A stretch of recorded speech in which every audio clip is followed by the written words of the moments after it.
Today I'm going to take you to one of my favorite churches in the whole world, which is St. Stanislaus in Poletown East. Unfortunately, there's a chance it might be demolished. Let's check it out. Like many churches in Detroit, the St. Stanislaus Parish was created because residents of the area wanted a congregation in their neighborhood for services and the education of their children. The first St. Stanislaus building, a former Lutheran church, was purchased in the late 1890s. A new school building was built in 1900, and the congregation soon outgrew their hand-me-down church. With an expanding parish, ground was broken for a new church in the summer of 1911, and the structure was completed by 1913. The Harry J. Rail-designed church was a testament to the hard work of Catholic Poles in the area, and the church's name paid homage to one of the patron saints of Poland.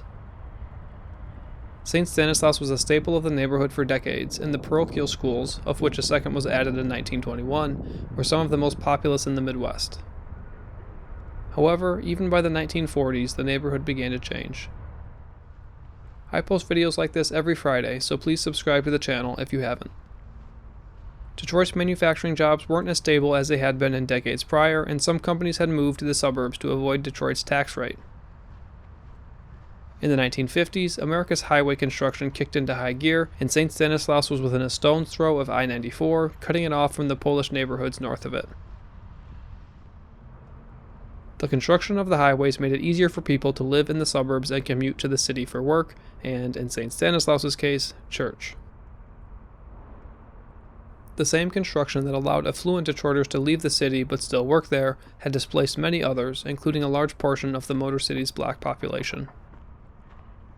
The trickle of residents heading for the suburbs had become a fast-flowing river by the 1960s, as former Detroiters left the city chasing lower taxes and picket fences, with some longing to live in all-white communities.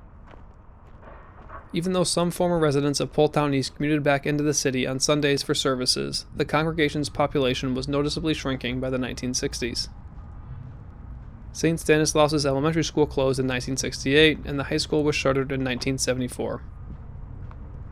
According to research completed by the University of Michigan, 4,200 people were relocated from Poletown, the neighborhood just north of St. Stanislaus, in 1981 to make way for a new GM plant, which opened in 1985. Though today we think about the area as Poletown and Poletown East, this was one large community sprawling towards Hamtramck from St. Albertus. The Poletown plant broke up what continuity remained after depopulation had started to take root and erased the homes and businesses of many of St. Stanislaus' parishioners. According to the Detroit Historical Society, the plant provided only half of the promised 6,000 jobs due to the use of automation. For Catholics in Detroit, the 1980s were defined by a decade of church closures, mergers, and sales by the Archdiocese. In 1988, the news broke that St. Stanislaus would close alongside a handful of other churches in Detroit. A group of parishes decided to ignore the orders from the Archdiocese, which worked for a while, but the resistance faded and the building held its last services as a Catholic church in the summer of 1989. After the closure, the church was sold to local organist Samuel Kunst, who planned to use the space for events and to repair pipe organs.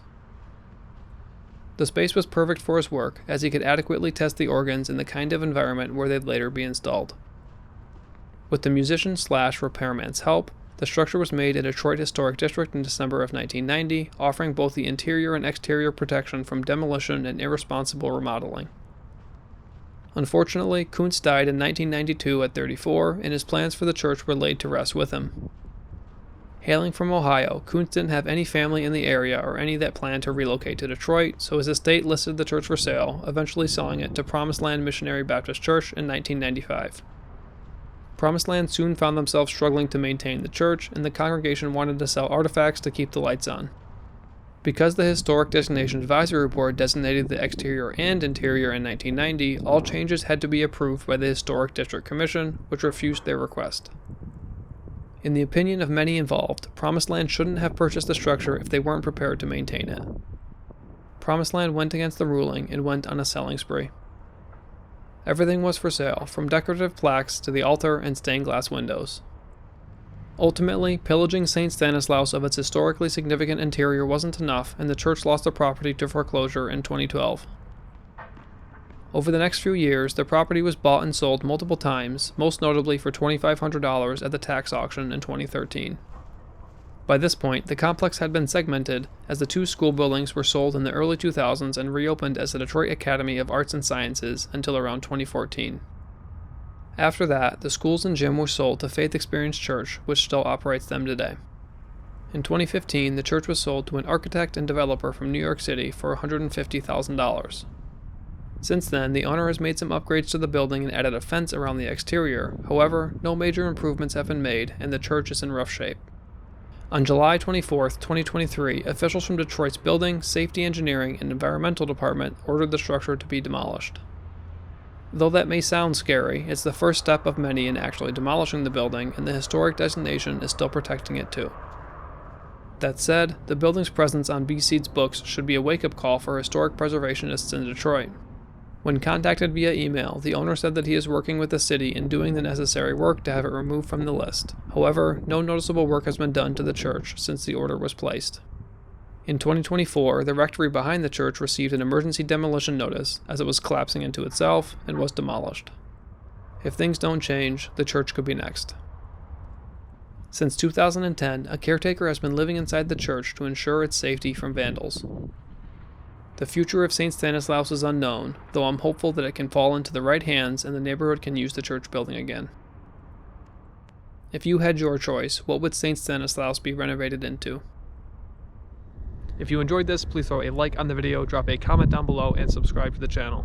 Until next time, this building matters. Bruh, it's cold.